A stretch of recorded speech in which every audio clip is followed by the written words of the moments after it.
You and I are constantly bombarded by misinformation from politicians, celebrities, and media personalities who demonize guns and gun owners. Their accounts are contrary to my experience as a responsible gun owner, a retired police officer, and a professional competitive shooter. I have listened to their lies and I've taken their punches, but I refuse to stay silent any longer because I know a lot of women who have something to say and they won in the game. They're ready to play offense with the truth. The truth is, we all want the same thing: to protect ourselves, our families, and to be safe in our communities. The DC Project is a nationwide grassroots organization made up of women from every demographic. We come from all different walks of life, but we are united in preserving our Second Amendment rights. As we share our experiences, we push back against gun control lies and oppose those who demand our rights be restricted. As an immigrant from Venezuela, I saw how easy it was for freedom to die. My family and I watched tyranny destroy our home. In Venezuela, the media, celebrities, and politicians repeated the same anti-gun messages until people found it normal and acceptable to give up their freedoms. The reality is, none of it is normal or acceptable. Hungry and helpless, Venezuelans are now unable to protect themselves. Now, as a proud American, I am determined to guard against the same things happening here. We constantly hear about common sense gun control, like universal background checks, banning assault weapons, ghost guns, high-capacity magazines, and gun show loopholes. Every city that is facing massive crime waves have put these policies into place. Common sense tells me that they don't work. So why do people still believe the idea that those policies save lives? Actual common sense is holding criminals accountable, not letting them out of jail or encouraging them to be more confrontational. Common sense is not stealing the right of the American people to protect themselves. This is the message that America needs to hear. The DC Project works to reduce firearm accidents by campaigning for education in schools. We counter the false gun control lies by testifying in hearings and meeting our legislators. We equip our friends, our families, and our communities to know the truth. Gun owners are good people. America is a beacon of freedom. The Second Amendment is a vital piece in ensuring that our kids can have a free country to grow up in. We stand with the lawmakers who support the Constitution, and we provide armor from the attacks by the gun control lobby. Join the DC Project today. Become a member, donate, or subscribe to our newsletter for updates on how we educate, advocate, and preserve our Second Amendment rights for generations to come.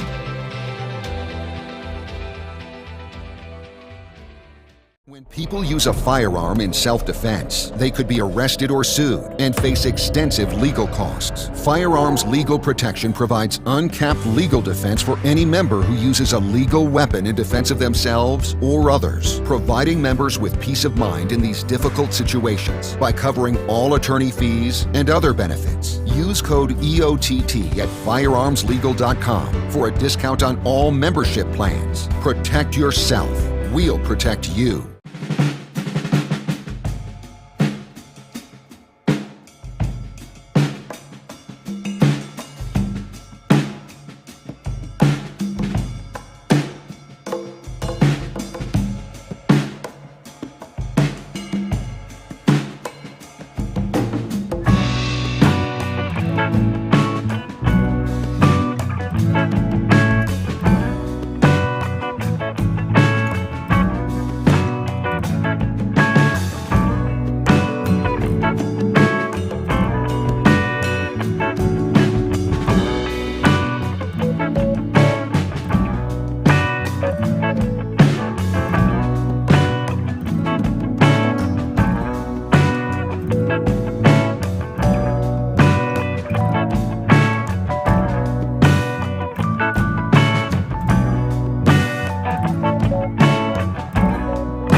stand by. You hit the radio bullseye. And the home for everything Second Amendment, concealed carry, the latest gear, reciprocity, legislation, the right to self-protection, and it shall not be infringed. This is Eye on the Target Radio with your hosts, Rob and Amanda. Hey everybody, welcome to the show. It's been a couple weeks. You've been checking out some of the archives and some of our historical shows because it was Christmas and New Year's, and so we're back live and ready to go. Are you all excited? Oh yeah. Oh, oh yeah. So it's been So did you get a gun for Christmas? Oh no, I didn't. A friend of mine, his boy got a muzzleloader, so we've been out shooting muzzleloaders this week. So okay. He's getting ready for youth gun season. So okay, so you're shooting your muzzleloader, he's shooting his, and he right. Well, he got a gun, but he didn't get any other stuff. So I took over a couple 100 pounds of equipment so that we could shoot for a while. So if you get a muzzleloader for Christmas, what all else in your couple 100 pounds of gear? You need caps right away. You need powder right away. You need a powder measure. You're going to need bullets, or you're going to need round balls and patches, and then you need a ball starter and some other little stuff. Depending on if everything goes right, you don't need no more stuff. If things go wrong, now you need a puller to pull that ball back out again because you forgot to put the gunpowder in or something. Right. You need a nipple wrench to take the nipple out to clean all the pathway so that it'll light that stuff on fire. So, okay. One thing you never do with a muzzleloader is don't buy that ammo or that oil that has the Teflon in it. Oh yeah, because it will. It doesn't burn out, so you could sit there and shoot a couple thousand caps at it, and it doesn't do anything. So you end up having to pull it all apart and scrub it all out again, and then start over. Okay. Or you could put blue tip matches in the hole and then fire those off, and hopefully that gets it hot enough to get it moving. But burn it with fire. Burn it with fire. So I did not get any firearms related things for Christmas this year. I got an IOU for a training class. So when the Complete Combatants training opened up this week, what day? Wednesday, Thursday, somewhere in there. They opened for a women's event in Atlanta or in Dahlonega. That's it. Dahlonega, Georgia. And it was funny because it opened at 6 a.m. I registered at 7 a.m. and by the end of that day, it had filled up and was closed. Registration was absolutely closed. So I utilized my Christmas IOU training gift for it, and luckily I remembered so that I was Johnny on the spot. I was just thinking I hadn't shot my pistol since we came back from Arizona. So and then I was thinking I didn't shoot a gun at all, but then we were shooting muzzleloaders. So you were shooting something. You just weren't shooting by the like the politician standards. I wasn't shooting anything, but so if you were a felon, you could still do that. But you're not. So it's funny. We all go out, and everybody has these little modern short rifles and that. I got 4 or 5 full stock Kentucky style rifles, so they got like 44-inch long barrels on them, and it's I'm like shooting a ladder instead of. It works on those muscles because you've got to prop that up and hold that up. Well, and if you look at the sight picture, that's twice as long as everybody else's, so it's much easier to shoot accurately. Oh yeah, it really improves the accuracy. Halfway attached to the target. As long as you can get it braced enough that you're not going woo in a big circle. So you have to consider making a small circle, and that way, then even if you miss Even just if your miss. mental gyroscope is But keeping you even if you balanced. shot in the wrong timing, instead of where you Mhm. bullseye was, you shot just a little below it in this circular pattern, so you're just a little bit under where you were going to shoot. You're still pretty close. You're still pretty close. That's okay. If you Got it. wave around like you're spray painting, then you may not be very close. Yeah. Well, I think I got to go to the gym before I can shoot a. And That's why maybe they sell them that's shooting sticks and stuff like that, so you can you rest could prop on it up. Yeah, and that it may be because, and that's kind of one of the interesting things in the difference between men and women is that men have so much more upper body strength that shooting long guns is easier for them because of that. And women, on the other hand, have you seen some of those long distance shooters, and when they cant their hip out and shove their elbow down Right. in Well, behind their hip and it's joint funny, or like something? the Japanese military rifles had a monopod on them so that they could fold it out and rest the Support it. rifle at that point. Most of the rest of the World War II stuff didn't, and then But afterwards, those were giant corn-fed boys that were but then carrying them. after that, they started putting little bipods on, like FALs and different some machine gun type things and stuff. Uh-huh. So they must have seen some advantage to having some of that That support. bracing. Well, and I think that that's one of the reasons why the whole AR platform is absolutely so popular is because one, you can sling it, and two, it is so much lighter weight than so many And a real other. gun. I still think it's a real gun. I just think it's a real gun. So, you crack me up. You absolutely crack me up. You know, I have a 1878 Swiss. Was a 41 Swiss rimfire originally, and we converted it to centerfire. We've talked about it before on the show, and it holds 10 bullets. It's a monster by modern standards. I mean, it gotta weigh 12, 13 pounds all loaded up. There's no way I can hold it up. That's one of the problems. It's like I've eaten my Wheaties, but By the time you're done shooting 10 of those, I'm you're tired exhausted. of shooting. I'm exhausted. I know that there's been some guns that you're like, here, you want to shoot that? And I was like, yeah, 1, 2, okay, I'm done. How many licks does it take to get to the center of the 3? Done. I don't know. So it's little Levi that got the muzzle loader. And so what's his intention? What's he gonna hunt? He's going deer hunting with it, and Yeah? I think he's just a little marksman all the way around. He likes to shoot all the time. Mm-hmm. So I think this will slow down his rate of fire, and the fact that he has to actually take 20 minutes to load it, he'll start using the sights a little more. So I think in the long run, it'll make him a better shot by the middle of the summer.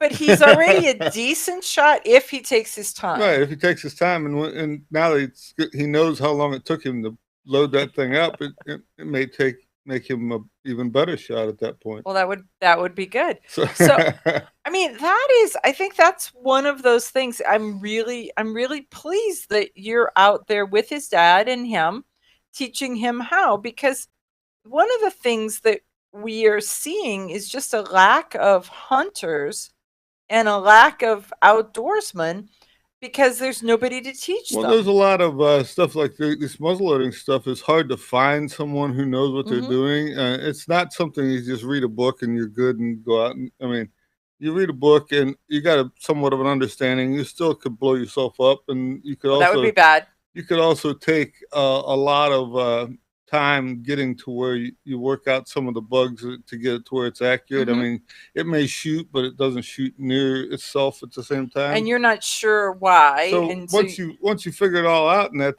then you have a pretty good understanding. But if you're just coming into it cold and all you did is read a book about the powder goes below the bullet, and okay, there you go.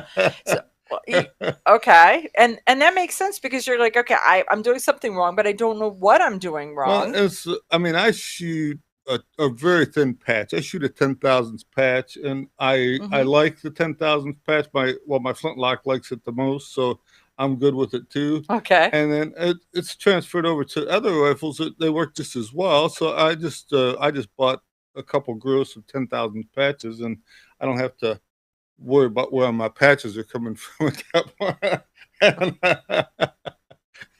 One of our listeners says is by the time you put all the accessories on an AR, they too get heavy. Right. Well, You should yeah. carry your muzzle loader around.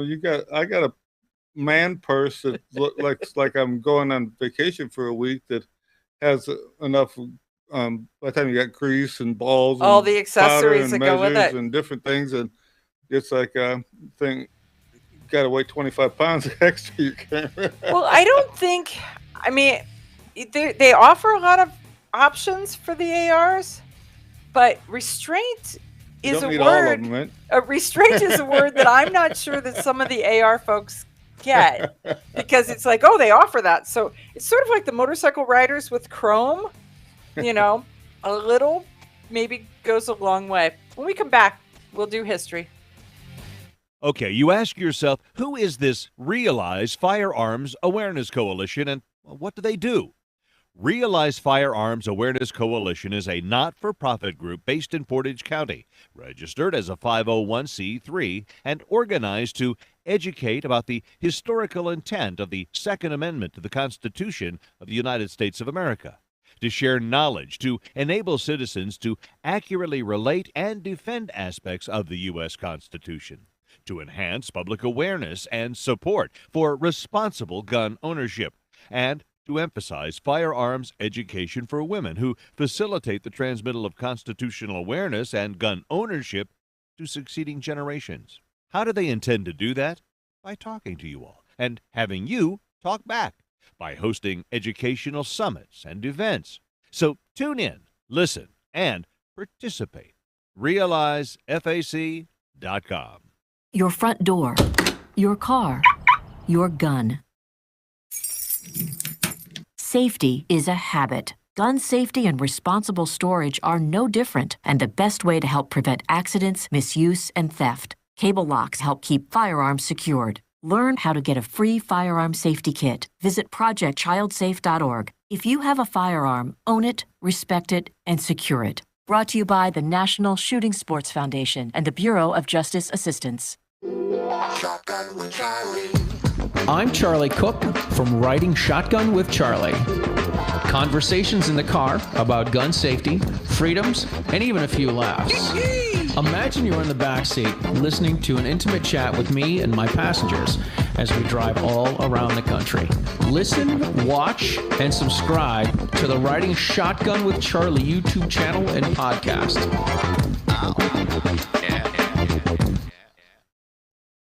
Grab your friends and head to Georgia to train with the Complete Combatant. The Complete Combatant offers a unique approach to self-defense training, layering the first signs of danger, lethal versus non-lethal decisions, and even surviving the aftermath. They offer premier firearms training with a range master certified instructor and host the top minds in our industry. See the courses offered on thecompletecombatant.com. That's thecompletecombatant.com. When people use a firearm in self-defense, they could be arrested or sued and face extensive legal costs. Firearms Legal Protection provides uncapped legal defense for any member who uses a legal weapon in defense of themselves or others, providing members with peace of mind in these difficult situations by covering all attorney fees and other benefits. Use code EOTT at firearmslegal.com for a discount on all membership plans. Protect yourself. We'll protect you. Ladies, ever wish you could find a brand that understood the difference between feminine and functional? A brand that didn't make you choose between looking good and looking tough? Check out offhandgear.com, a brand designed by a gun girl / mom that closed the gap to give you feminine, durable, functional gear. Offhandgear.com, the brand that gets you.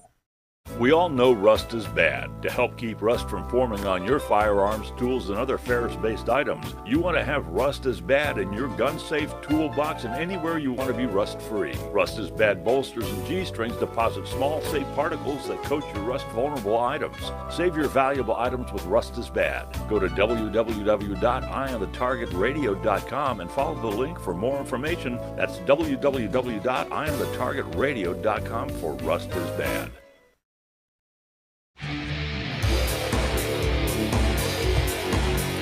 Okay, so one of our listeners has sent a message that said that they got 5.56 ammo for Christmas. So Santa Claus was very, very generous to them.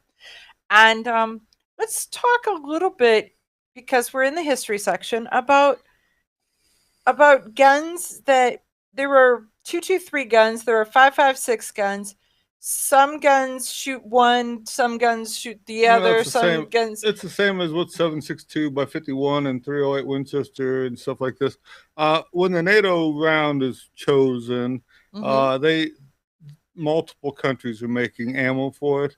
So one guy's specifications may not be exactly the same as the other guy's specifications. And then two is if you find the bullets in the jungle or in the desert or something like this, they may be a little bit rusty or corroded or whatever. So the NATO tends to go on a little more generous sizes. So higher tolerancing, So they leave that the chamber neck sizes are larger, the throat length is longer, stuff like this, and then it doesn't cause any kind of issue. Say you got some ammo that's a little bit overpowered, by the time it jumps into that rifling that's, say, an inch up the barrel, it doesn't care. And since you got 30 rounds, if that first shot doesn't hit, maybe the next 29 behind it will. So accuracy isn't exactly the. So if you have a 5.56 rifle, it can shoot 223 ammo, no problem. If you have a 223 rifle, sometimes you'll find that the ammo is tight in the chamber, or it also shows signs of being overpressured due to the fact that it's entering the rifling immediately upon leaving the case. And so, I mean, and you'll get 5,000 people's going to write you a letter saying that I'm wrong and that you're wrong. But because no, there's so many different things about nobody understands what's going on with it. But it's a big thing is the other rifles are built so that they function more than they're accurate, laser beam accurate or anything like this. And there is some, when you get to the national match stuff, these guys have tuned them up to where they do shoot good. But I would imagine that the national match chamber is not the same as this factory. As a factory 5.56. So there's kind of like a couple different steps to this. So they just leave it a little bit big. I mean, you think about Roy Weatherby when he made his super magnums of the 1950s. He used a thing called free bore, and it was actually the barrel didn't have no rifling for a couple inches up the barrel, 4 or 5 inches up the barrel, and so the bullet just jumped out, slid down there, and then slowly entered the rifling. It gave it a chance to burn up a lot of gunpowder before it started to entering into some the real pressurized zones stuff. Okay. And so the pressure kind of evened out more. And in a standard rifle, he would have caused case ruptures and different things like this. But with his free bore in the rifle, it worked out well for him. Okay. And so is anybody else, or just Weatherby is the only free bore? Well, that was his signature thing. And okay. If there's other people that use it, we talked about wildcats in the past. I don't know if anybody knows what wildcatting is. Back in the days, it was when you would build new bullets or something, and you didn't have computers and all the stuff. You did it by the seat of your pants and your slide rule, and said, "This should do it," and I won't lose an eye. Okay. Some people did lose an eye and a finger or something else, but you never know. It worked out well for them in most cases. So if it was a wildcat round, it was actually started out as an experimental round that then was offered. Almost every bullet at one time was a wildcat, basically. I mean, you think about it, the 22 Hornet was a thing that a couple of military guys were working on. They were chambering them in the the 1903 22s, Mhm. and played around with that. And then it finally got it. Winchester decided that it would back it. It was based on the old 22 Winchester centerfire cartridge case, and then the 22 250. There was 4 or 5 different brands of 22 250s at the time. Uh, Remington finally decided to legitimize one, and whatever angles and stuff they chose, that's what it is today. But you may have a rifle from the 50s or early 60s that when you shoot, the bullet looks completely different than everybody else's because So it just takes the brass and takes a Right, different shape, and now Yep. okay. And then So let's talk about that for a second, because I know that there's some people who've got multiple rifles and they're like really careful that once they shoot the brass, if they're a reloader, once they shoot through brass through a specific rifle, they keep that brass for that rifle so well, that if you do it that way, the brass lasts you a lot longer. okay. Also, too, then you can like just neck size. You don't have to size the whole casing, and Mhm. then so you're not working the brass as much. But also, too, if the bullet's already been expanded to that size of that, when you put it back in there, and all you've done is neck down where the bullet's holding it, everything else centers up nicely and lines Mhm. up with the rifling. So those cases should, in reality, be more accurate than one that was sized down to the smallest size and has to grow back up. Okay. And when you think about it, if the whole thing's puffing up, now it's got to kind of center itself and push it down the thing. If it's already centered, all it has to do is just Let go shoot of it its out the bullet end. and okay. Well, And that then some makes things like a 303 British or 3040 Craig, where Mhm. they have a rim and they also have a shoulder, or some of the belted magnums like the 300 Weatherbees and the 300 Winchester, stuff like this. If you, it's supposed to work off the belt, but if you once you allow it to expand and you just barely touch that shoulder, now it's working off the shoulder and the belt. It gives it double Okay. So stability, when and you say belt, you're talking about it has the the belted Magnum has a reinforced belt around the rim of the shell. on the rim at the It's bottom. up a little bit from the rim, but it's got a belt on there. 300 Holland and Holland started that in 1912, 1911. Okay. When the case was kind of straight, and so when they put in a double rifle, it didn't really have anything to stop it. It could be the headspace was hard to hold, so they put this belt on it to stop it. So it's basically like a rim that wasn't there. Okay, so kind of like a shoulder bolt. It was the Right, it could just shoulder. go up Okay. against that shoulder, and then it Okay. worked well in the magazine rifle, but it also worked in the doubles. And so then the 300 Holland, the 375, and some of the other, um, and that just carried over when everyone else started going in the 50s to the Magnum craze. The belt was a big deal, so they just stuck with it because it looks cool. It looks cool. Okay.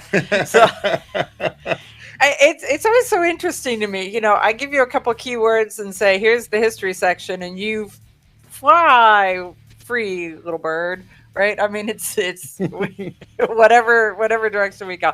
When we come back, we're going to talk about Olympian Gabby Franco and LinkedIn.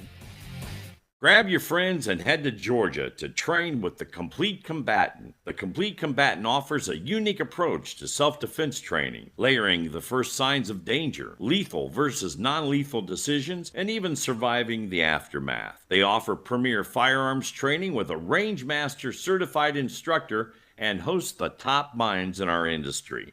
See the courses offered on thecompletecombatant.com. That's thecompletecombatant.com.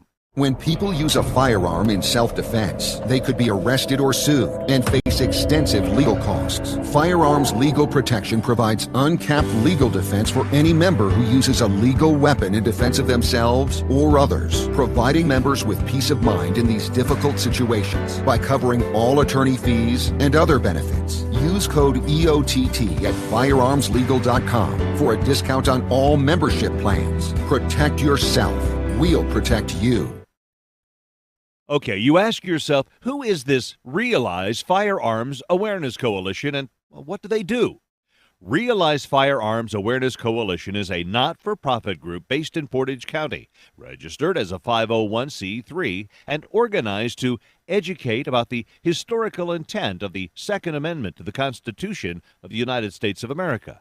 to share knowledge, to enable citizens to accurately relate and defend aspects of the U.S. Constitution, to enhance public awareness and support for responsible gun ownership, and to emphasize firearms education for women who facilitate the transmittal of constitutional awareness and gun ownership to succeeding generations. How do they intend to do that? By talking to you all and having you talk back, by hosting educational summits and events. So tune in, listen, and participate. RealizeFAC.com. This is Cheryl Todd of Gun Freedom Radio, and I am proud to join Amanda Seffacool and all the 50 women, one from each state, in our grassroots efforts to protect the Second Amendment as delegates of the DC Project. Grassroots organizations like the DC Project run on donations, so please consider donating to our GoFundMe/DC Project to keep the promise of freedom alive. Shotgun with Charlie. I'm Charlie Cook from Riding Shotgun with Charlie. Conversations in the car about gun safety, freedoms, and even a few laughs. Imagine you're in the back seat listening to an intimate chat with me and my passengers as we drive all around the country. Listen, watch, and subscribe to the Riding Shotgun with Charlie YouTube channel and podcast. Ladies, ever wish you could find a brand that understood the difference between feminine and functional? A brand that didn't make you choose between looking good and looking tough. Check out offhandgear.com, a brand designed by a gun girl/mom that closed the gap to give you feminine, durable, functional gear. Offhandgear.com, the brand that gets you.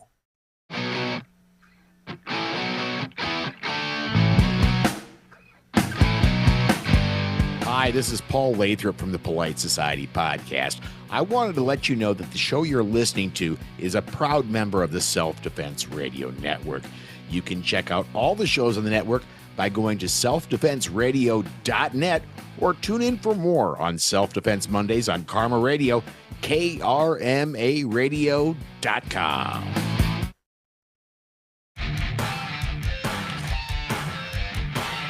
So, how many of you are on LinkedIn?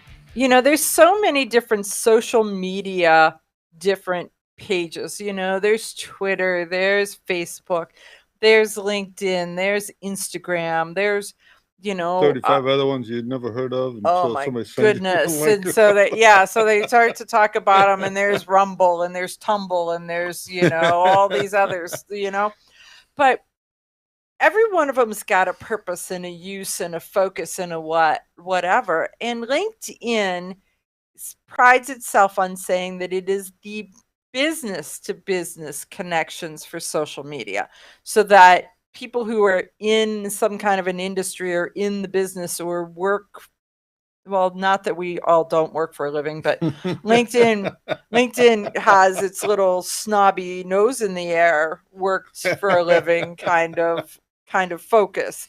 It's really, really where it is. Well, Olympian Gabby Franco.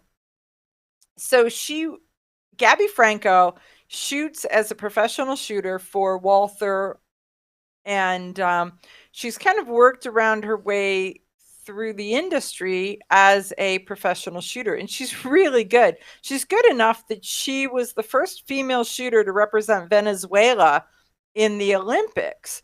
And then she emigrated to the United States and became a U.S. citizen.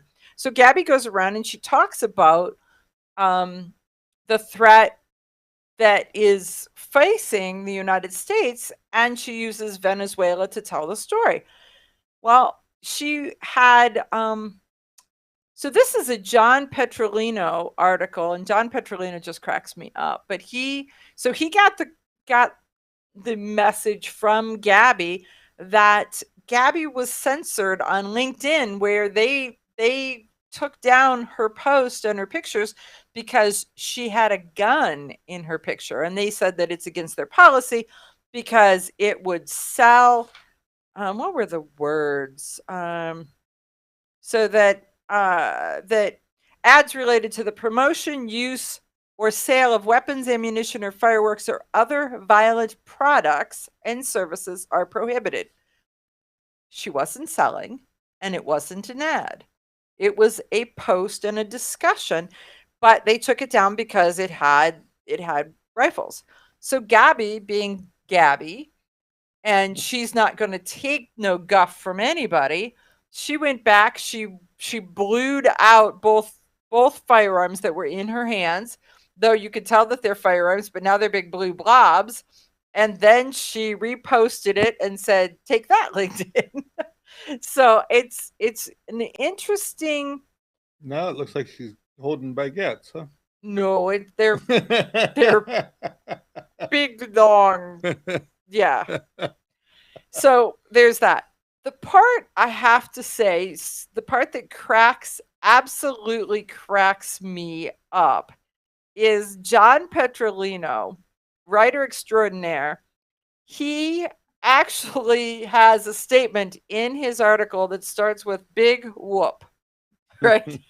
Like, he's so professional and it's so informative and it's so everything. And then it's like, "big whoop." Well, okay, there you go. There's an opinion right in the middle of I it. haven't heard that since the 70s, early 70s. So.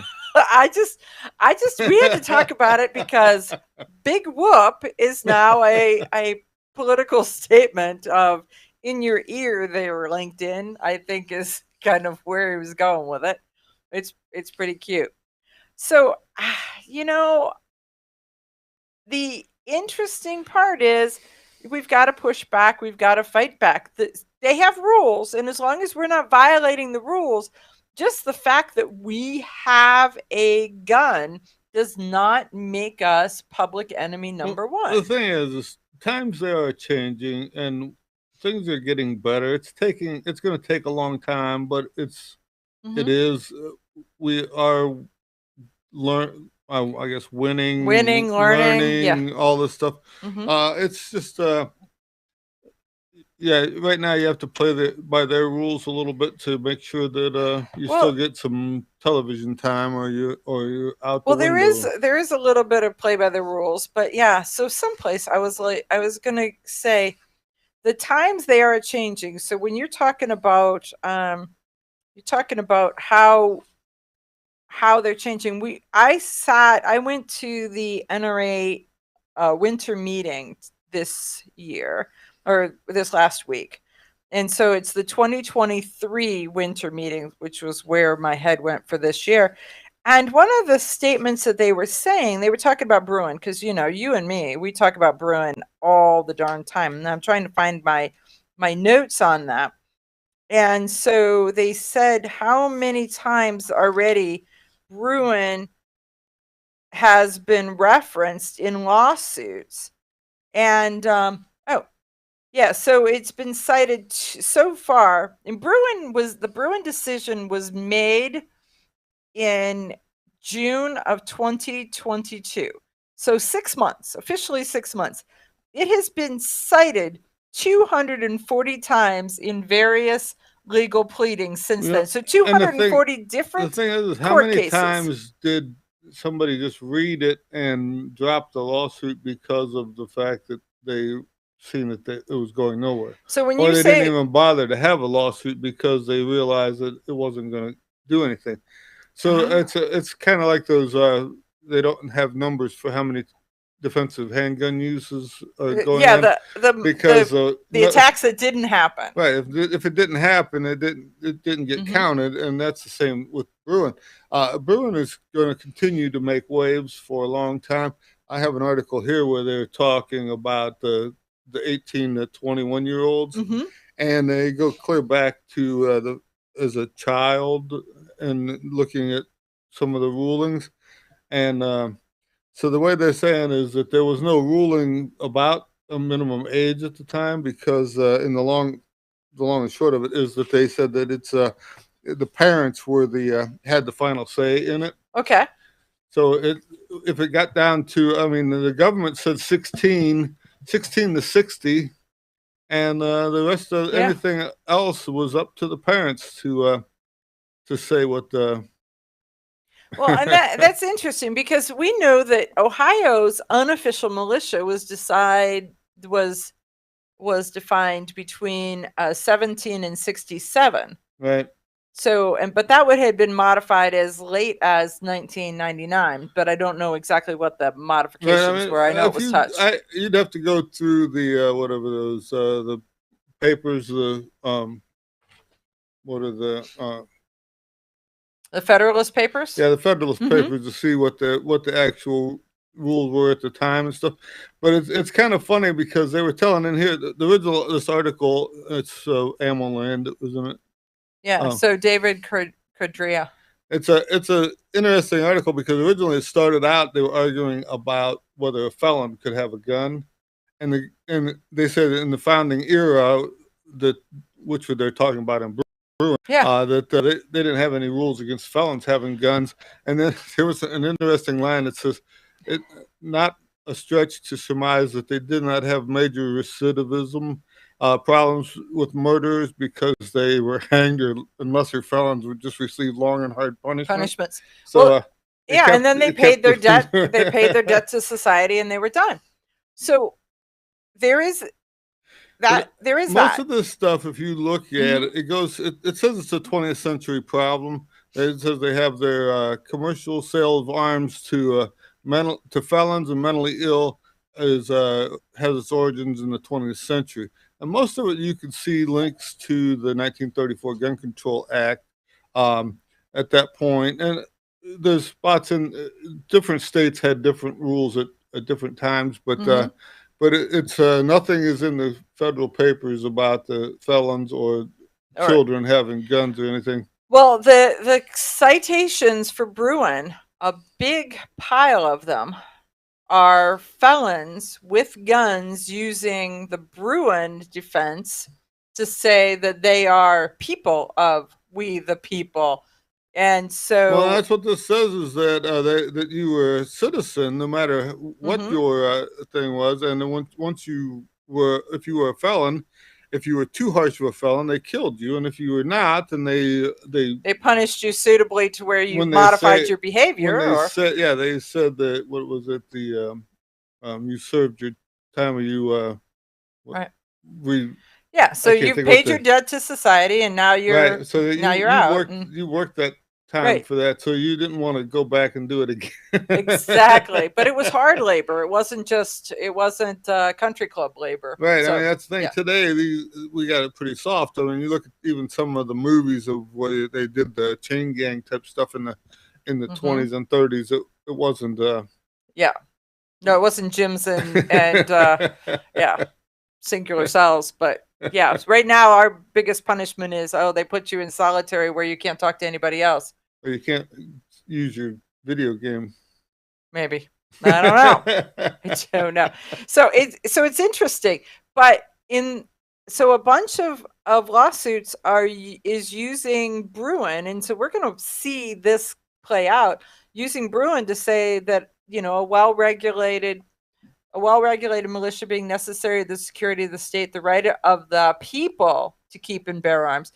And so when they get to the right of the people, they're saying, using Bruin, that they are like I say, people. If you read Bruin and you looked at it objectively, there are no rules about having a gun. I mean, we have rules. If you read the stuff from 1934 on up, there's rules on how big it can be, how short it could be, how long it could be, how they didn't have any of that. If you could dream it, you could live it. You could have it. There's all that. Right. So it's going to be, Bruin is going to be interesting.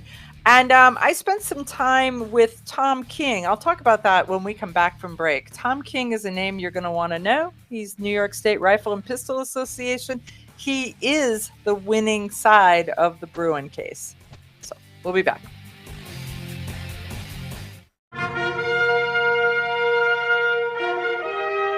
Honest citizens like you protect themselves every day. We talk about it every week on the Self-Defense Gun Stories podcast. Were these gun owners lucky, or did they have a plan? How should we defend the people we love? We discuss recent examples on the Self-Defense Gun Stories podcast. Put us in your pocket.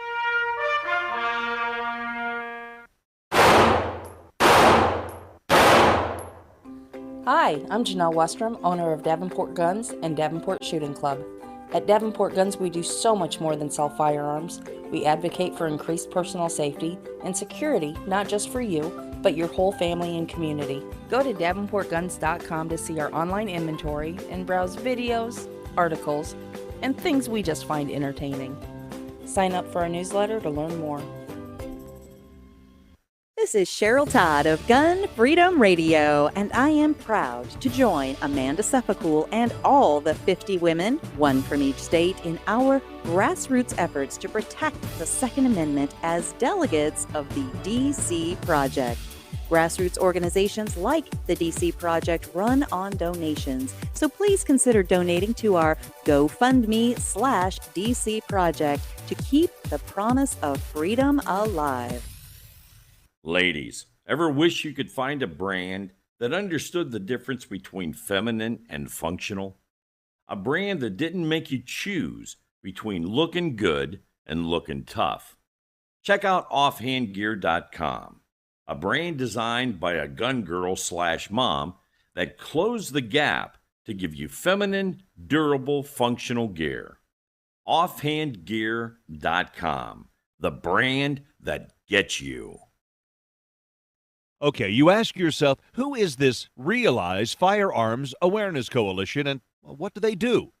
Realize Firearms Awareness Coalition is a not-for-profit group based in Portage County, registered as a 501c3 and organized to educate about the historical intent of the Second Amendment to the Constitution of the United States of America, to share knowledge, to enable citizens to accurately relate and defend aspects of the U.S. Constitution, to enhance public awareness and support for responsible gun ownership, and to emphasize firearms education for women who facilitate the transmittal of constitutional awareness and gun ownership to succeeding generations. How do they intend to do that? By talking to you all and having you talk back, by hosting educational summits and events. So tune in, listen, and participate. RealizeFAC.com. Shotgun with Charlie. I'm Charlie Cook from Riding Shotgun with Charlie. Conversations in the car about gun safety, freedoms, and even a few laughs. Imagine you're in the back seat listening to an intimate chat with me and my passengers as we drive all around the country. Listen, watch, and subscribe to the Riding Shotgun with Charlie YouTube channel and podcast. When people use a firearm in self-defense, they could be arrested or sued and face extensive legal costs. Firearms Legal Protection provides uncapped legal defense for any member who uses a legal weapon in defense of themselves or others, providing members with peace of mind in these difficult situations by covering all attorney fees and other benefits. Use code EOTT at firearmslegal.com for a discount on all membership plans. Protect yourself. We'll protect you.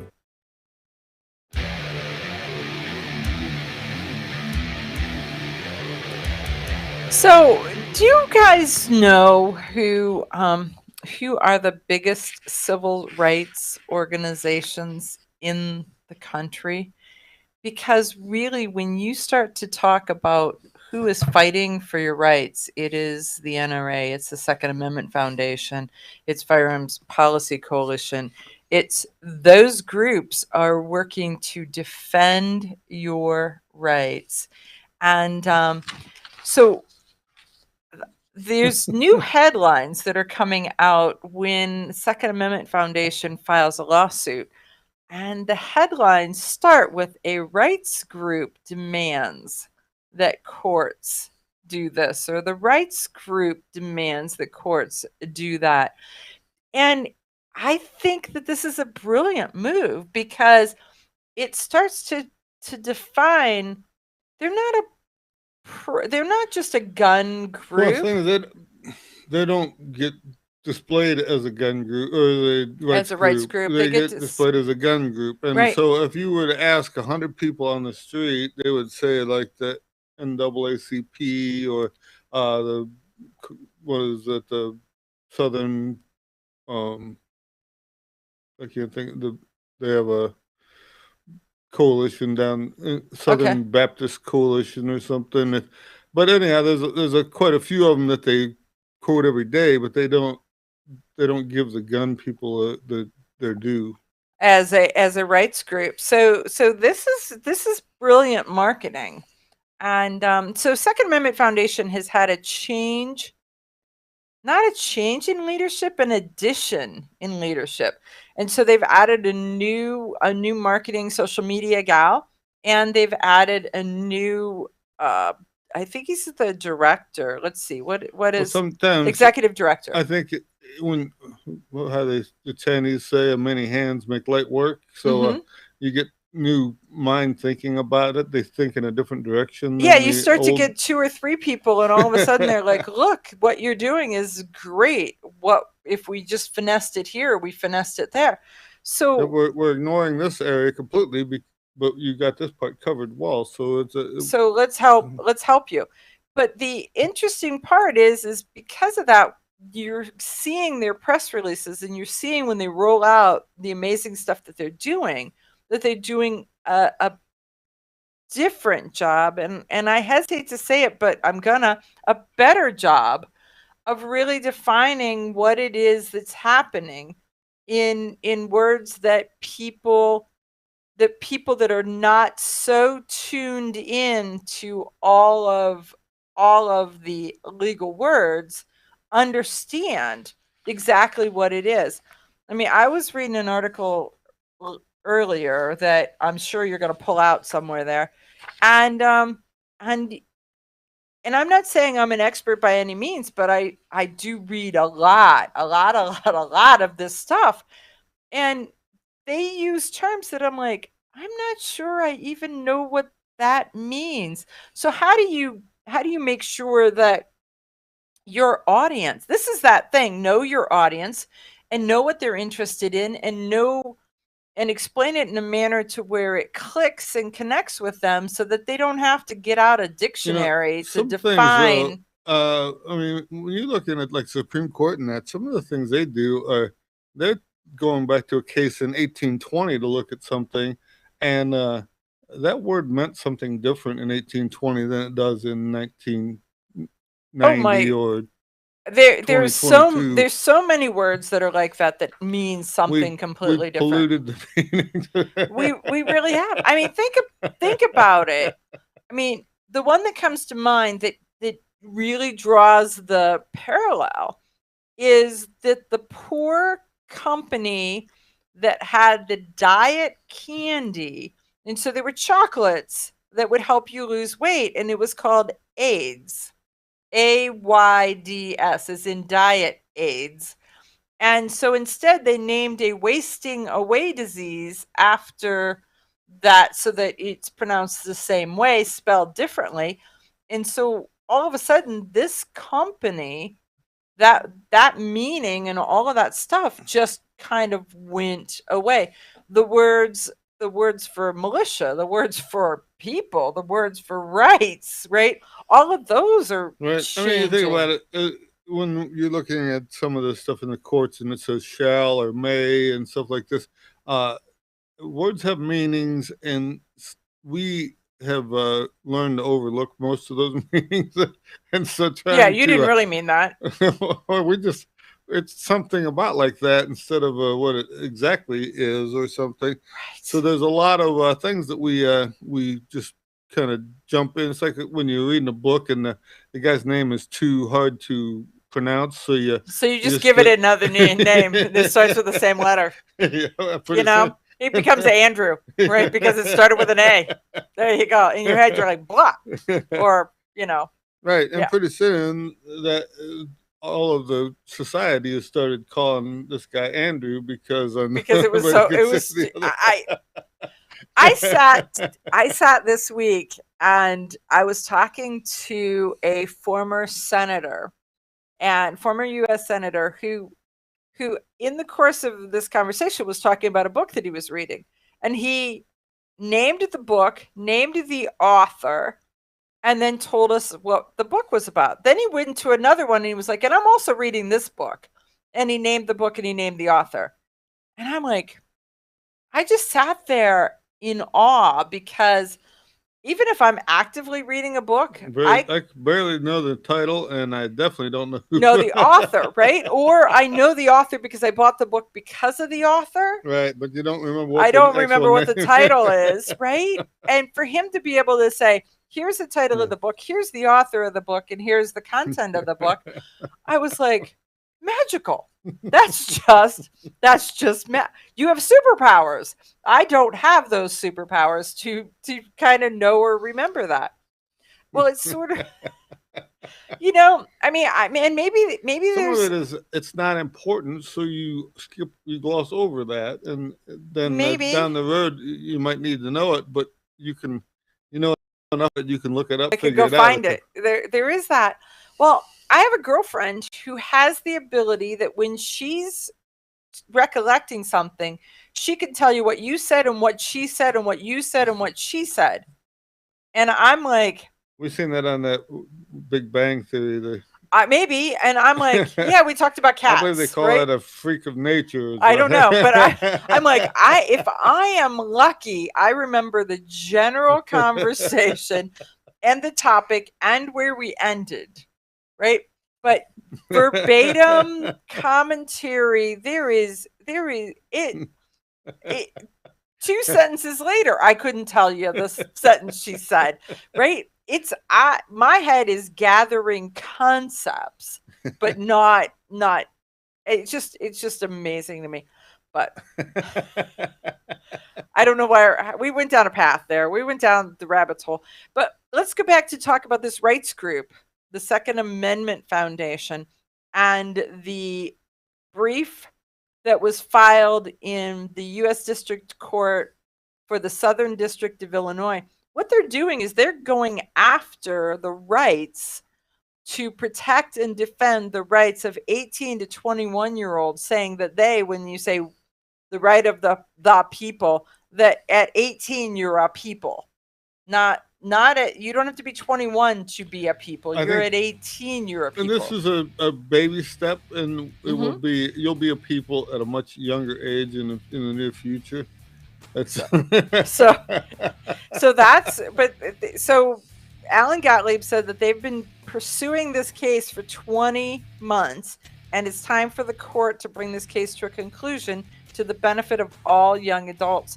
And so it'll be interesting to see what happens. I think I'm going to go out on a ledge and say that if there's a spot where whenever somewhere along the line they have charged a juvenile as an adult, whatever that youngest age is, that's the spot where they're going to say that you are an adult. That's the magic. If they can keep stretching it. Well, I know that in some cases, in some of the heinous crimes, they've gone down to like 13. Right. So I mean, it's going to go there. It may take it a while, but it's going to go down to this magic number of how far down. Okay, you ask yourself, who is this Realize Firearms Awareness Coalition, and what do they do?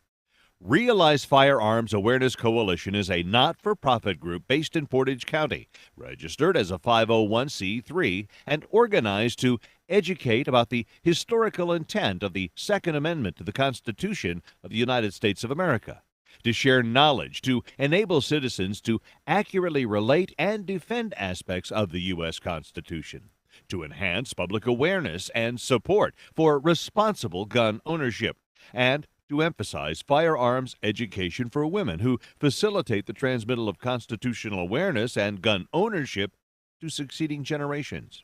How do they intend to do that? By talking to you all and having you talk back, by hosting educational summits and events. So tune in, listen, and participate. RealizeFAC.com. When people use a firearm in self-defense, they could be arrested or sued and face extensive legal costs. Firearms Legal Protection provides uncapped legal defense for any member who uses a legal weapon in defense of themselves or others, providing members with peace of mind in these difficult situations by covering all attorney fees and other benefits. Use code EOTT at firearmslegal.com for a discount on all membership plans. Protect yourself. We'll protect you.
Computer standby.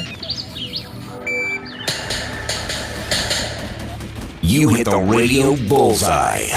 And the home for everything Second Amendment, concealed carry, the latest gear, reciprocity, legislation, the right to self-protection, and it shall not be infringed. This is Eye on the Target Radio with your hosts, Rob and Amanda. Okay, so we're back from the commercial break. So, so glad that you are too. You know, I promised you that I was going to talk about Tom King and the New York State Rifle and Pistol Association, and then I squirreled off to something else, as happens often. I apologize for that. It's Rob's fault. It always is Rob's fault.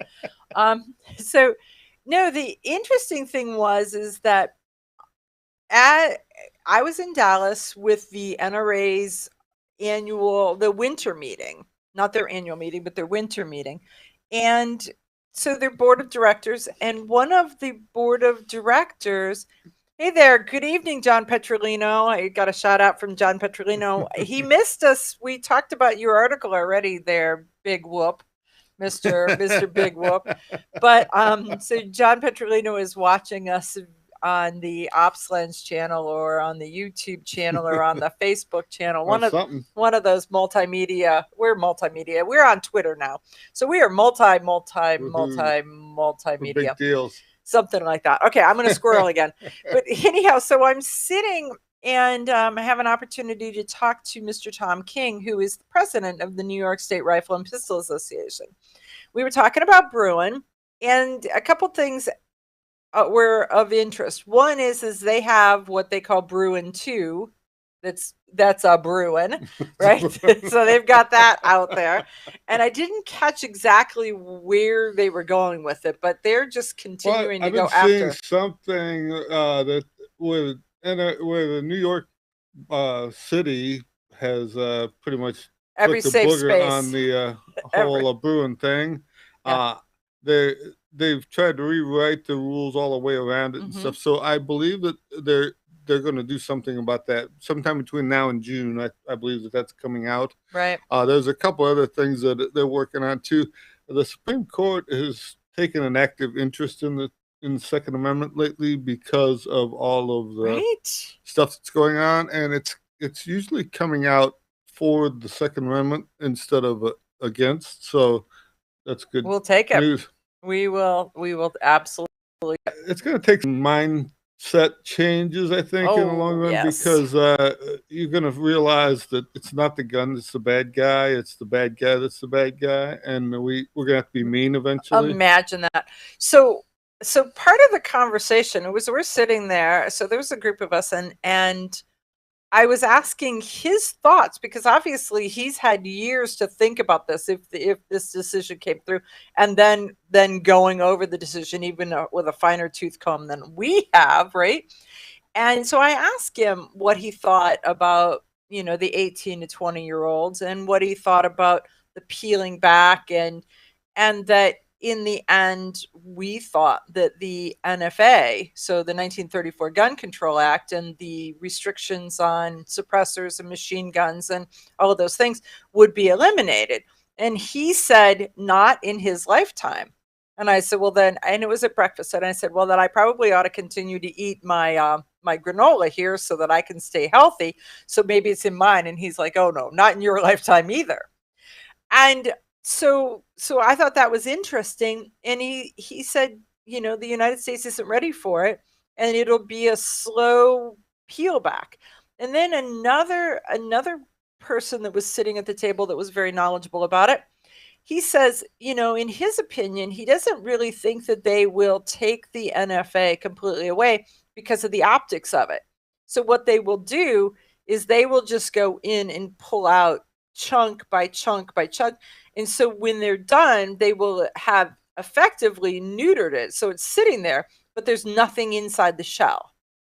And so I thought that was an interesting concept. I mean, that is a good point, because they could go in, and there's so many little facets of it that they just dole out this one, that one, and the next one until there's really nothing there. The big thing for the average person. I mean, suppressors are super popular right now. Right. More people are buying suppressors than shotguns. It seems like, but in this 1986, where they can't make new machine guns, that has drove the price of old machine guns through the roof for it. Right. And so I think that somewhere along the line, that challenge is going to come along. I I think think that you're probably going to see it in one of these police officer things where the guy's been getting police guns and then selling them on the the gray market, right? It's not necessarily black, but the gray market. Right. So there's a spot where he's going to get that 86. No, here's an interesting question. If based on the 1986 ruling that they can't manufacture new ones and it can only go to law enforcement, if someone is a law enforcement official who retires and they give him a machine gun as his retirement gift, is he actually law enforcement that should have it? Or have they violated the rules? Does his HR 218 cover his machine gun? I don't know. And then when he stops doing HR 218, and for those of you who if he passes away, does the machine gun come back to the department? Or does it? I don't know. So that it'll be because that's the thing is that right now the way that it looks is if you have a new machine gun, say somebody built you a new AR-15, put M16 parts in it, and you were using it as a law enforcement gun, it cannot be transferred to a private person. It has to stay part of the police department. So if he was part of the police department in some capacity, then possibly he could keep But control. As a retirement gift, then that means he's not part of the department any longer.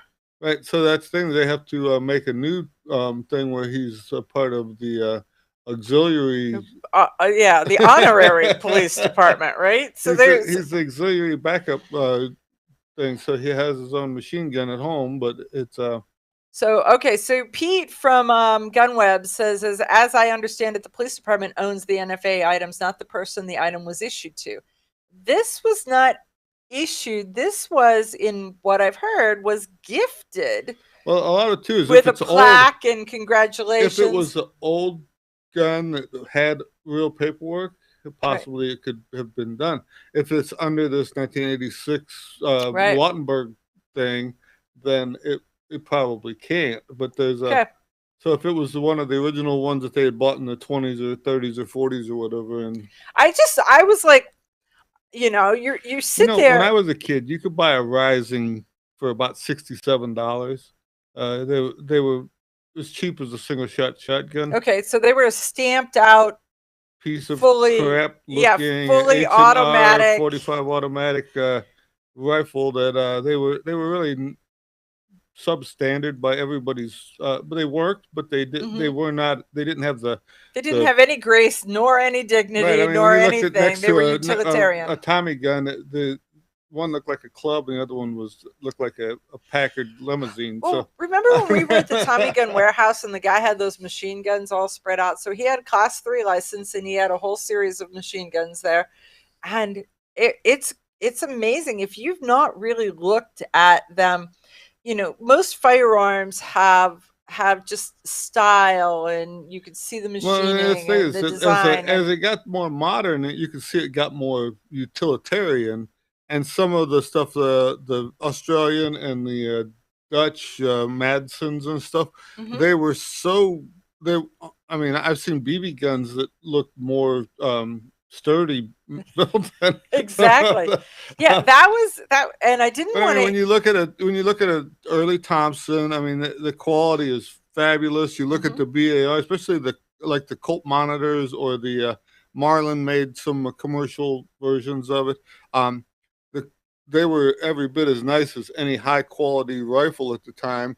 But the military stuff is a little more coarse. The German stuff, they started out with machine guns and then they went to stampings. The Germans actually kind of figured out how to make stampings the best. So Their quality of their stampings was way better than everybody else's at the wartime. And then we were trying to make as many guns as we could for the least amount of money. So when you look at a Sten or a M3 grease gun, they maybe only had $3.20 or something in building the thing, but it looks a lot like it was made by the Merrimont Muffler Company instead of. That's exactly what they reminded me of. Is remember when you would get. It's funny because M60s were built by Merrimont Muffler, and they were stamped right on a Merrimont Muffler on the top. Isn't that crazy? They remind me of when the school did their fundraisers, and you could buy 6 chocolate chip cookies in a little tin bus with little tin wheels. That's what it reminded me of, is the tin bus with the tin wheels. It was like, there is nothing in here that's going to keep the wheels on this bus. Is what I would look at it and go. So we'll have more stories and more opinions when we come back.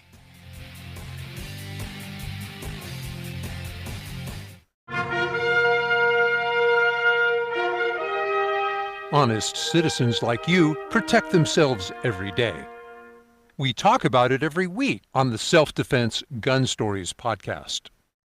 Were these gun owners lucky, or did they have a plan? How should we defend the people we love? We discuss recent examples on the Self-Defense Gun Stories podcast. Put us in your pocket.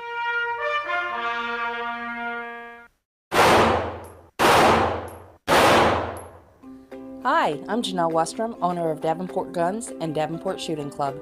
At Davenport Guns, we do so much more than sell firearms. We advocate for increased personal safety and security, not just for you, but your whole family and community. Go to davenportguns.com to see our online inventory and browse videos, articles, and things we just find entertaining. Sign up for our newsletter to learn more. Your front door, your car, your gun. Safety is a habit. Gun safety and responsible storage are no different, and the best way to help prevent accidents, misuse, and theft. Cable locks help keep firearms secured. Learn how to get a free firearm safety kit. Visit projectchildsafe.org. If you have a firearm, own it, respect it, and secure it. Brought to you by the National Shooting Sports Foundation and the Bureau of Justice Assistance.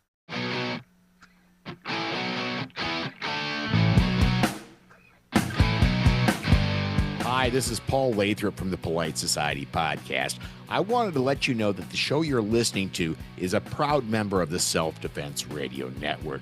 You can check out all the shows on the network by going to selfdefenseradio.net or tune in for more on Self-Defense Mondays on Karma Radio, krmaradio.com. This is Cheryl Todd of Gun Freedom Radio, and I am proud to join Amanda Seffacool and all the 50 women, one from each state, in our grassroots efforts to protect the Second Amendment as delegates of the DC Project.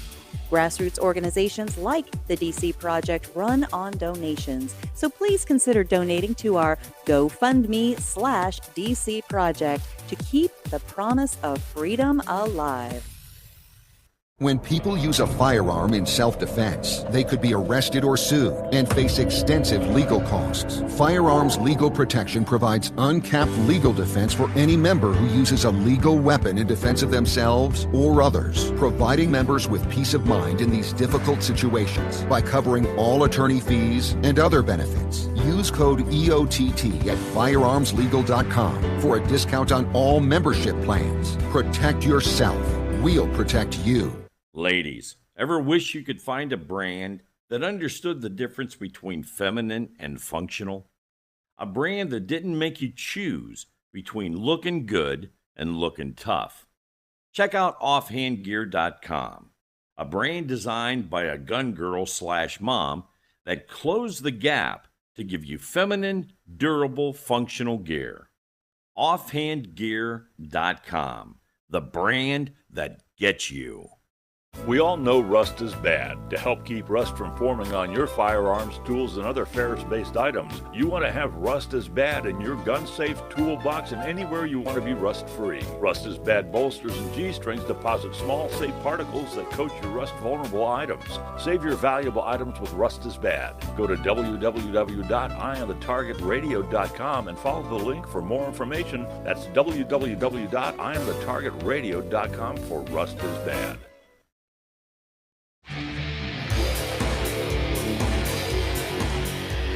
Okay, so we're back. So let's talk about, we never got to this, the Fifth Circuit. Well, this is some of the stuff that Bruin is doing. It's we had talked about earlier that the what was it, the EPA versus West Virginia was changing some rules on what the EPA could do without actual legislation from the House. Right, the Congress makes the laws. The EPA does not get to make the laws. Right. So this bump stock ban we've all heard about since the Trump era has gone through multiple court undulations, none of them getting any traction. But let's go back to what happened in 2018. In 2017, 2016, 2015, if you wanted a bump stock, you bought one. It was shipped directly to your house because it was just a piece of plastic, not considered a gun. It came with a little paper from the ATF saying it was totally legal and did not make it into a machine gun. It came with a determination letter from the ATF. And then and they sold for about $275. Then in 2018, the ATF says, "Oh, contraire. We changed our mind." And they are officially machine guns. Because of the Las Vegas shooter is where they changed their mind. There's still a lot of unanswered questions about that. Like, why do you need to tear out windows and put in platforms if you're shooting an AR platform gun instead of a big SAW 240 or something? Right, exactly. Not that we're going to get into that there, but conspiracy theories abound. So anyhow, this is where it goes to, but they made you destroy your bump stock or turn it in. Right. And so you got nothing for it, but you had to either saw it in half or turn it into the local police. Now, okay, so you're out $275 and I'm out $275. We tried to get our local police to give us a receipt for it. They would not. They're not doing that. Yeah, you're not getting it. So, but think about the company that had their full inventory. Right. So their warehouse full, everything they had to turn in. So they turned in skids and skids and skids of it. Plus, it drove this company out of business. So they went from an actual business to out of business overnight. And yeah, so overnight. And so, I mean, think about the fact that they sent the ownership people, multiple people, whatever, into insolvency, right? Because the plastic vendors and the mold vendors aren't going to say, "Oh, never mind. I see the government said that they're not legal anymore. So you don't owe me for the mold. So you don't owe me for the machines, or you don't owe me for the building, or you don't owe me for you don't owe me for the tax that you're taking out of the employees' paychecks." And how many employees did he have at the time and stuff? So anyhow, it's taken them this long to get to a court that's going to hear it. The Fifth Circuit Court in Louisiana has finally decided to listen to it. It's funny because they cite a court case from 1820, and I would think that they could have went to the more new one with the EPA versus West Virginia. Right, except that this was already in the courts, so there's a spot where they don't get to change the text when new information came out, and this had been already moving through. Though the courts consider Bruin, or the courts can consider the EPA versus West Virginia, but you can't go, "Oh wait, new stuff happened. Let me change they're my saying, lawsuit." as of 1820, Chief Justice Marshall explained long ago, the rule is founded in the tenderness of the law of the rights of the individual, and on the plain principle that the power of punishment is vested in the legislative and not in the judicial. Uh, it's the legislature, not the court, which is to define a crime and ordain its punishment. So, which means that the ATF can't just say that, oh, we changed our mind, and right now it's turn it in, and you have nothing. And so there is all of that. So the best part of this is going to go to the Supreme Court, which they're already revved up about Bruin and Bruin 2, but also as you've noticed, ATF keeps threatening us with these bump stock bans. December. Well, the bump stock, the bump stock was going to come out. It was going to come out. Yeah, there's pistol brace, and the pistol brace was coming out in December. Then it's going to come out in January. I don't think it's going to be coming out. And what about the trigger? The forced reset triggers, stuff like this. So I think that a lot of this stuff is going to be put back on the back burner until they figure out what's going on with this. But so I think this was a major slap down for the ATF in making their own rules. I think it's huge, and I think it's absolutely huge. And so now we get to see. So they're saying the Fifth Circuit Court says that the definition of machine gun is set forth by the National Firearms Act and Gun Control Act of 1934 does not apply to bump stocks. Right, well, the bump stock, when you pull the trigger, the gun bounces off the trigger, which forces the trigger to be pulled every time. It forces you to pull the trigger multiple times. Right, and the way the meaning is they said it fires on multiple shots on one pull of the trigger. So there's a big difference. They said it didn't really take a lot of imagination or mechanical ability to see that there was something wrong in their description. It's gonna be. I'm just gonna say it's going to be amazing. But you're seeing these things, and let me tell you, it's little bits here, and here, but if you look at it, there's a lot of changes going on. We're winning, but nobody is reporting on it. So if you're not listening in the Second Amendment world, if you're not listening to podcasts, if you're not listening to the news on the right, you're not getting the fact that there is even news. It's not being told to the everyday consumer that is consuming the ABC, CBS, CNN style news. It's just not.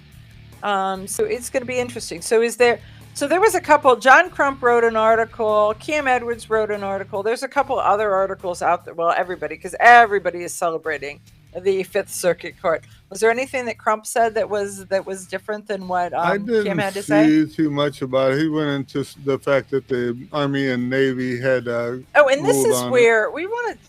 At some point, the Chevron defense. Grab your friends and head to Georgia to train with the Complete Combatant. The Complete Combatant offers a unique approach to self-defense training, layering the first signs of danger, lethal versus non-lethal decisions, and even surviving the aftermath. They offer premier firearms training with a range master certified instructor and host the top minds in our industry. See the courses offered on thecompletecombatant.com. That's thecompletecombatant.com. When people use a firearm in self-defense, they could be arrested or sued and face extensive legal costs. Firearms Legal Protection provides uncapped legal defense for any member who uses a legal weapon in defense of themselves or others, providing members with peace of mind in these difficult situations by covering all attorney fees and other benefits. Use code EOTT at firearmslegal.com for a discount on all membership plans. Protect yourself. We'll protect you. Okay, you ask yourself, who is this Realize Firearms Awareness Coalition, and what do they do? Realize Firearms Awareness Coalition is a not-for-profit group based in Portage County, registered as a 501c3, and organized to educate about the historical intent of the Second Amendment to the Constitution of the United States of America, to share knowledge, to enable citizens to accurately relate and defend aspects of the U.S. Constitution, to enhance public awareness and support for responsible gun ownership, and to emphasize firearms education for women who facilitate the transmittal of constitutional awareness and gun ownership to succeeding generations. How do they intend to do that? By talking to you all and having you talk back, by hosting educational summits and events. So tune in, listen, and participate. RealizeFAC.com. Ladies, ever wish you could find a brand that understood the difference between feminine and functional? A brand that didn't make you choose between looking good and looking tough. Check out offhandgear.com, a brand designed by a gun girl / mom that closed the gap to give you feminine, durable, functional gear.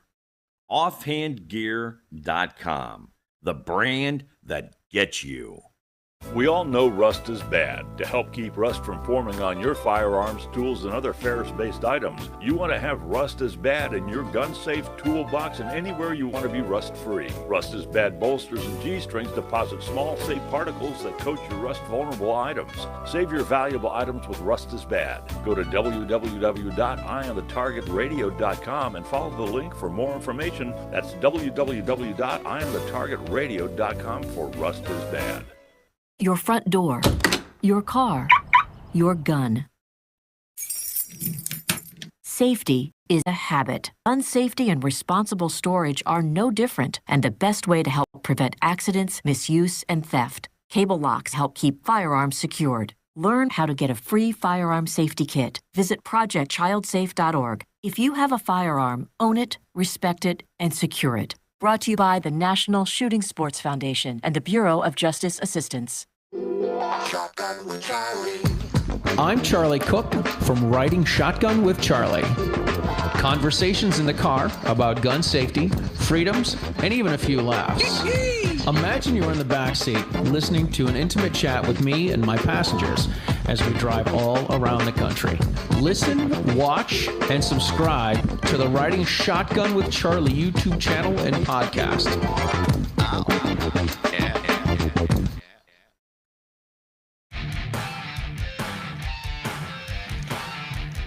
Okay, so the Chevron defense is when I was talking about the fact that people sometimes write things and they write them in with words or terms or that not everybody understands. This was the point that I wanted to make, was that John Crump was talking about in his article about the Fifth Circuit Court and the rules against bump stocks, and then he says, since the government didn't ask for the Chevron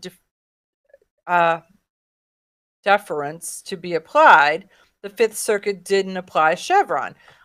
To me, Chevron is the zigzaggy print on really busy, on Charlie Brown's sweater. So what is Chevron for the rest of us who are uneducated? Was a court case that they did early in last spring, and Okay. it was a Chevron, the oil company. It was something that they had done years ago, and so they just called it Chevron due to the fact that it was Okay. And it basically boiled down to where the government changed the rules without prior notice. Okay. And so they were slapped down and not allowed to do that. To do that. So Okay. Chevron, and then they repeated over when they said that the EPA wasn't allowed to manhandle West Virginia the way that they had been doing it. So it was almost like these two cases were. Oh, okay. So they mirrored one another to a point. They were about different things, but they were under the same reasoning as to why they were in the courts, was because of the fact that somebody made rules that they weren't qualified to make. Well, the government says it's fine, and then the government says it's not fine, and you did nothing Right, different. and that's what happened in Chevron. That's what happened with the EPA versus West Virginia. So, that's what happened with bump stock. right, so it's the court, whatever the agency that's dealing with it says, well, we know what's best, and we'll change these rules a little bit. And we'll know it when we see it when it's wrong. We can't tell you what's wrong, but we'll know it when we see it.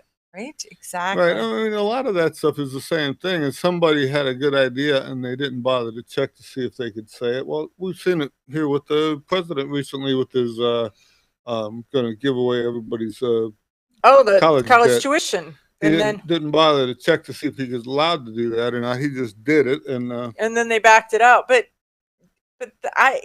was that real?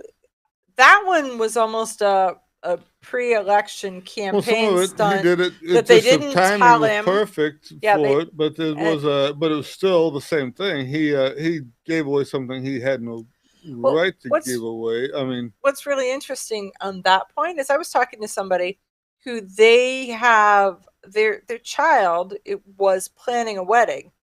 They have deferred the wedding and they're waiting because it could mean for this new young couple, it could mean a $40,000 difference in their where they start out if they get married versus if they don't.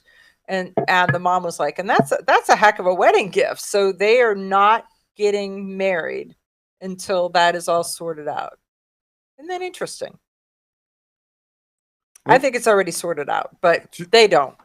It's your call. Right? So everybody needs a reason, right? Maybe that's it. But it looked like it was ask and answer. The thing here is here's another thing about homemade guns. Remember ghost guns? We haven't heard that in the news a couple of weeks. I mean, I don't know why it's kind of gone away. No. But I pulled this story not because of ghost guns. I pulled the story because they said, guns are bad. We need to make them illegal. And so they found 23,000 doses of fentanyl, 30 homemade firearms, and a host of parts designed to create fully automatic machine guns. Okay? So to take a semi-auto and make it fully auto. So the 23,000 doses of fentanyl already illegal. It's not like you went down to the store and got it and by the time you got it home, the government had changed their mind and it is now illegal. So there's that. 30 homemade firearms, the host of parts designed to create fully automatic machine guns, already illegal. But they're coming back after our guns because that will solve the gun problem. The New Jersey member, the Latin Kings, this is what they found that they had. And by the way, when they arrested them, a host of them that were arrested were already felons, so they couldn't own the firearms anyhow. So any effort to make things doubly secret probation illegal is already illegal. When you go through this whole thing and you say Bruin is going to make this all better, they still got 23,000 fentanyl tablets that are illegal. Right. So even if they're felons, they're allowed to have a gun, not a big deal. If they're allowed to make their own gun, not a big deal. But they are trafficking in drugs because you don't take 23,000 doses of fentanyl. In some cases, you don't take one.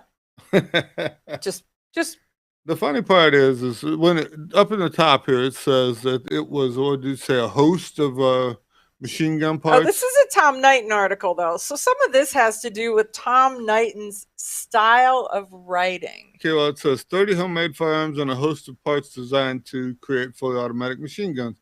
Then down at the bottom, it gives you 26 guns, including 24 of the privately made firearms and 3 machine gun conversion devices, along with some cocaine. Well, there you go. And so 26 guns, including 24. So 24 is rounded up to 30. And a host is 3. Just saying. But even then, it has real good optics looking like that. And then they're saying it's all due to 3D printing. I can't imagine that 3D printing had anything at all to do with it myself. Well, there is a spot. So remember when they 3D printed the entire gun, and so it was a single shot, like the Liberator, right? Well, if you make a gun, you can make a gun that would shoot a shot, and it wouldn't be a very powerful shot, and it wouldn't be reloadable, and it may be a hand grenade, but it looks like a gun. I can say that, but to say on some of this stuff here where they're making, I've seen where the people have tried to 3D print lowers for AR-15. Mm-hmm. The spring tension to make the gun run is so much that it needs a reinforcement inside of that lower to, otherwise the spring pushes itself off the back of the gun. It just breaks apart. It just comes out. It's not built for that type of beating. So it just hammers its way right out, and boom, now it doesn't function any longer. Right. Mm-hmm. And so some things you can still go and buy a drill press or a milling machine and make yourself a gun. And if you watch any of these YouTube videos where the guy takes an old anvil and with a little grinder and grinds it all up, and the next thing you know, he's got something that you would not recognize that he made out of this thing by chopping it with a cutting wheel and doing stuff. Mm-hmm. It all depends on how much motivation you have as to how bad do I want one of these. How much knowledge, how much motivation, how much intrinsic skill, and how much time. Right. You know. So I mean, that's the thing is John Browning didn't have a 3D printer. He figured out how to make a gun with pretty much a water wheel and a hammer. Well, there is that. I mean, but when you look at this, it's like I'm not sure what would motivate, when you talk about motivation, what would motivate them, since they've already got 23,000 illegal doses of fentanyl. So somehow imported from some place, right? And so that means they're not law-abiding citizens, which means that straw purchase is an option, importing them is an option, theft is an option. By not bringing guns in, but also too is when they're making this stuff, it's why do they need 24 of them? And the printer will only make just a certain part of it. You have to buy a lot of that other parts. Mm-hmm. So, and it's not cheap. I mean, right. Yeah, I think it's bull would be the word. I mean, a crock of cheese, propaganda. If somebody gave you the upper and lower receiver for the AR-15, you'd probably still have $350 and enough parts to put it together to make it. So it's not like that they're making it out of stuff they found in the right toothpaste tubes. Some, everybody opens a junk drawer and there's options in there, right? That's it. I've got a lot of stuff in the junk drawer, but I don't think I have all the pieces for a pistol. But just saying. Though if you ask my husband, it may be a completely different story there. So. One time, Mike has a friend of mine, she's on the air with us once in a while. He bought one of the Heiser over and under titanium Derringers in 45 automatic. Okay.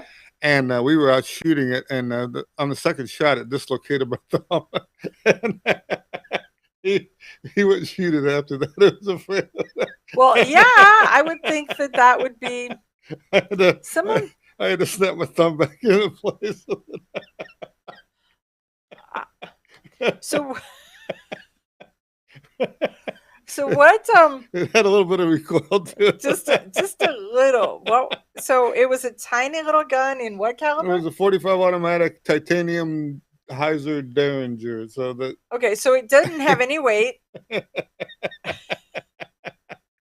Man, oh man! Well, I don't remember if it was the top barrel or the bottom barrel that actually. Yeah, so one of our listeners says in the back alleys of Pakistan and Afghanistan, they can make working rifles in their back room. Well, the Kentucky long rifle was made at the kitchen table. These guys will steal a railroad track overnight and make a flintlock out of it. And if you give them enough time, they'll build you AK-47 or an Enfield that you can't hardly tell from the motivated. real thing. We'll be back right after this. Hi, I'm Janelle Westrom, owner of Davenport Guns and Davenport Shooting Club.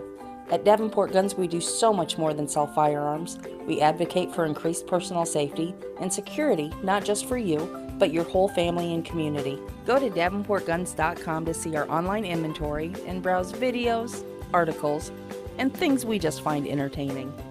Sign up for our newsletter to learn more. This is Cheryl Todd of Gun Freedom Radio, and I am proud to join Amanda Sefcool and all the 50 women, one from each state, in our grassroots efforts to protect the Second Amendment as delegates of the DC Project. Grassroots organizations like the DC Project run on donations, so please consider donating to our GoFundMe/DC Project to keep the promise of freedom alive. Ladies, ever wish you could find a brand that understood the difference between feminine and functional? A brand that didn't make you choose between looking good and looking tough. Check out offhandgear.com, a brand designed by a gun girl/mom that closed the gap to give you feminine, durable, functional gear. Offhandgear.com, the brand that gets you. We all know rust is bad. To help keep rust from forming on your firearms, tools, and other ferrous-based items, you want to have Rust is Bad in your gun-safe toolbox and anywhere you want to be rust-free. Rust is Bad bolsters and G-strings deposit small, safe particles that coat your rust-vulnerable items. Save your valuable items with Rust is Bad. Go to www.eyeonthetargetradio.com and follow the link for more information. That's www.eyeonthetargetradio.com for Rust is Bad. Okay, you ask yourself, who is this Realize Firearms Awareness Coalition and what do they do?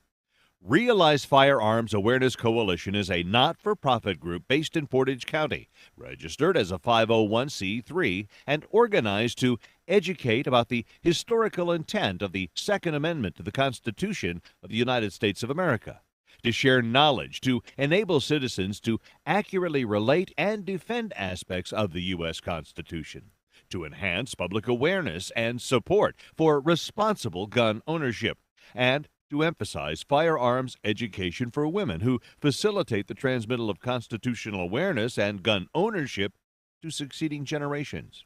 How do they intend to do that? By talking to you all and having you talk back, by hosting educational summits and events. So tune in, listen, and participate. RealizeFAC.com. Your front door, your car, your gun.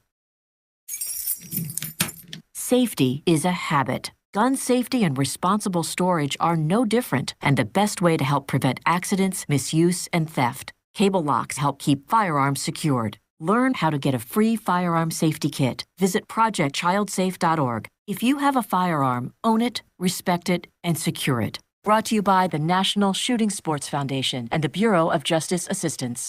Grab your friends and head to Georgia to train with the Complete Combatant. The Complete Combatant offers a unique approach to self-defense training, layering the first signs of danger, lethal versus non-lethal decisions, and even surviving the aftermath. They offer premier firearms training with a Rangemaster certified instructor and host the top minds in our industry.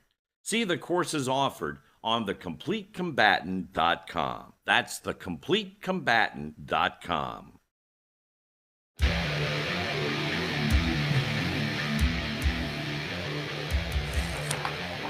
Okay, so you've given me this story that came to the top of your consciousness. I'm running out of stuff on my pile, so this is.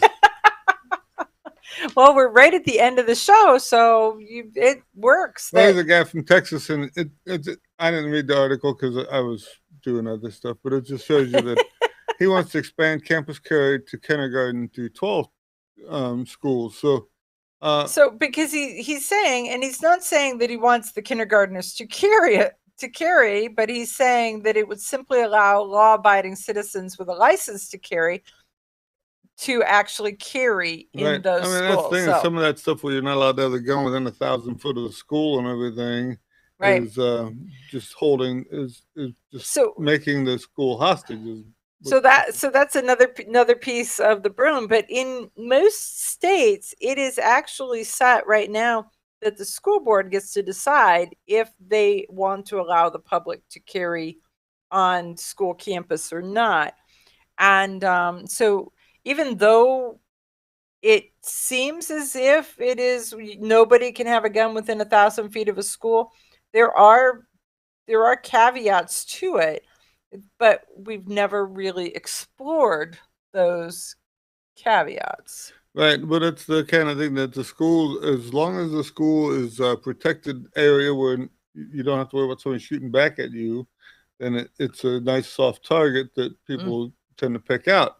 If we do harden this target, right, now we'll leave other soft targets open. I won't Right. mention them because No, don't mention them. Don't give anybody any ideas. but it's the kind of thing but that let's just start hardening them a little at a time as we go. as I say until- with Bruin, I think that we're going to, in the long run, everyone is going to be responsible for their own personal destiny. And when they catch a criminal, they're going to actually treat him like a criminal. And this way, they don't just slap his hand and let him loose to prey on the next guy. and say, "Oh well, it was society's fault. He didn't get yogurt when he was a kid." And I think that in the long run, you'll find out that the what do they say, the recidivism is going that to word, be down, right? Yes. because of the folks harsh who treatment that we give to the criminals. So the folks who continuously break the laws over and over and over again. I heard a story, and I'm trying to think of where this was. They're hoping to invoke this in other states. I think it was it Raleigh? It was somewhere down south that the sheriff worked with the federal folks, that when someone broke the law, that the prosecutor was not going to refuse to prosecute. And so he turned them over to the federal, and that in the course of a couple years, they found out that 300 people had created and was the cause of more than 70% of the homicides that was happening in that community. 300 people. And so as they allowed the feds to come in, prosecute them, handle them, they dropped the crime by 70% for murder, attempted murder. Right, well, that's the thing. You find that it's the same people doing the crime, and we tend to ignore that. And regular people, they're too busy with their life to go out and crime, or they are too afraid to try it. It's Yeah, it's. I mean, it is actually supposed to be a deterrent to crime. So punishment is supposed to be a deterrent to crime, Right, so so that when you you're watch like, the I other guy don't get think I shot- like the options. when you watch the other guy get shot multiple times on videotape, you decide that's not for me. Yeah, I think I think back that I in the can old days when they had a party and they hang the criminals in at the high square, noon. it deterred the children from doing that kind of work Want- because they didn't want to be a part of that They're going to learn to be party blacksmiths atmosphere. or flip burgers at McDonald's or go to college or learn to be a welder or Right. something, right? Because a life of crime It's is funny not is necessarily if you fun. read about some of the big name gunslingers and Mhm. a lot of their crime spree was very short lived. I mean, some of them less than a week, sometimes 2 days. I mean, And then they were made famous, and then right, they sang songs about them. it was the kind of thing that they were, when they went off the rails, they went off Way. the rails to where the whole town was after them. So that made somebody sing a song about them or write a poem or something, and that's what made them famous, and it got into the dime novels or something. But in reality, I mean, they may have killed one person or two people, or they stole some horses, or they did something, and the storyline from what happened to what you know about them today has been blown out of proportion over and over again. But Okay, so you're it's- talking like Billy the Kid and Butch Cassidy and a lot of these guys, they weren't as like these, Public Enemy #1, like right? like they make it out to be, but they just I was reading an article, a book on gunfighters one time, and it was funny that a lot of them, from the time that they got good enough to be known to when they didn't, when they were unalived again, Unalived, yes. didn't last but a couple of days usually.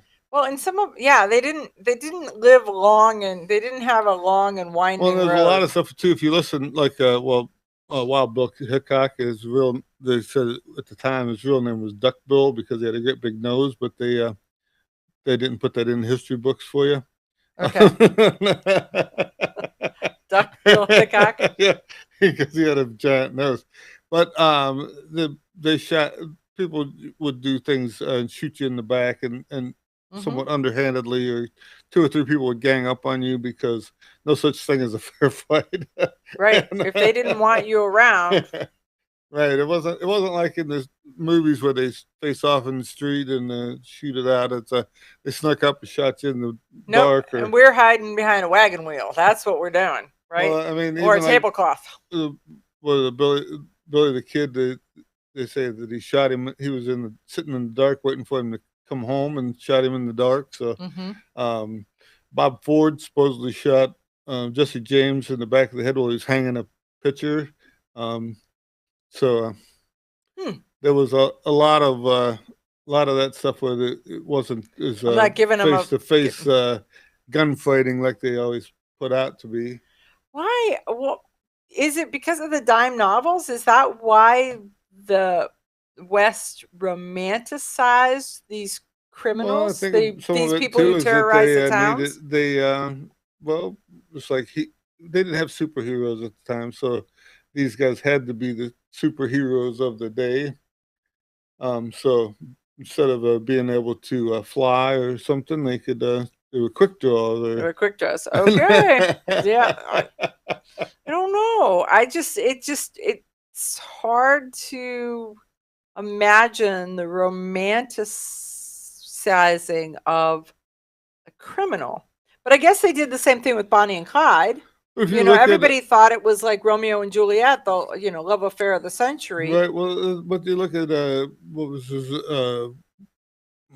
from the OK Corral. I can't think of. Okay.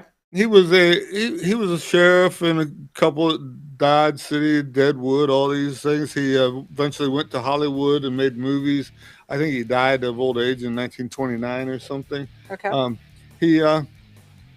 A lot of the stuff that he did was somewhat underhanded and really, whether it was against the law or with the law or skirting the very edges. Right, skirting the edges, but it was the kind of thing that they were just it needed to be done, and the from the town somebody's got to clean up this town, and he was going to be lawlessness to somewhat lawlessness was better or something. Got it. It's my town, my laws. This is it. You're going to do it my way or the highway. We didn't have a highway. My way or the wagon trail, right? There's that. So, folks, we'll be back next week, and we'll talk about SHOT Show, because SHOT Show's coming up. So, see ya. Okay, you ask yourself, who is this Realize Firearms Awareness Coalition, and what do they do?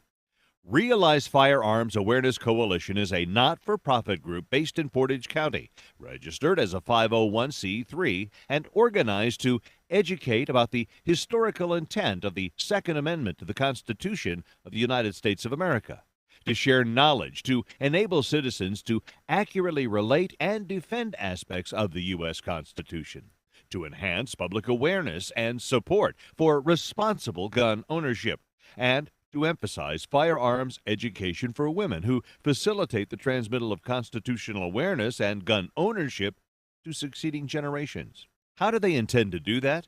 By talking to you all and having you talk back, by hosting educational summits and events. So tune in, listen, and participate.